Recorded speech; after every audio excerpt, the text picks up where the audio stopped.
সরোজিনীর হারিয়ে যাওয়া দাদা হলো বিনু। এটা জানতে পেরে সরোজিনী বিনুকে দাদা বলে জড়িয়ে ধরলো। এমনটাই আমরা এই পর্বে দেখতে পাবো।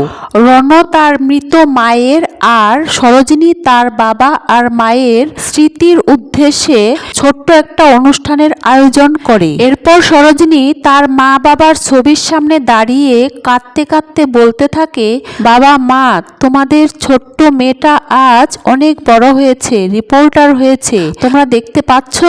তোমাদের সরোজ তোমাদের খুনিকে শাস্তি দিতে পেরেছে মা, কিন্তু মা, আমি আমার দাদা আর বোনকে খুঁজে পাইনি। তখন রণ সরোজিনীকে সান্ত্বনা দিতে থাকে। ওই মুহূর্তে বিনু তার বোনকে নিয়ে সরোজিনীর কাছে আসে আর তার মায়ের হাতের বানানো মাফলার আর কিছু ছবি সরোজিনীকে দেখিয়ে বলে, দেখ তো এগুলো চিনতে পারছিস কিনা।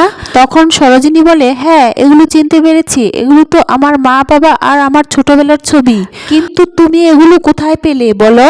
বিনু বলে, এই দুজন আমারও মা বাবা রে, আর আমি তোর হারিয়ে যাওয়া দাদা। তখন সরোজিনী বিনুকে দাদা বলে জড়িয়ে ধরে। তখন বিনুর বোনও সরোজিনীকে জড়িয়ে ধরে বলে, রিপোর্টার দিদি, তুমি আমার আসল দিদি। তো বন্ধুরা, এমনটা যদি পরের এপিসোডে হয় তাহলে তোমাদের কেমন লাগবে কমেন্ট করে জানিও।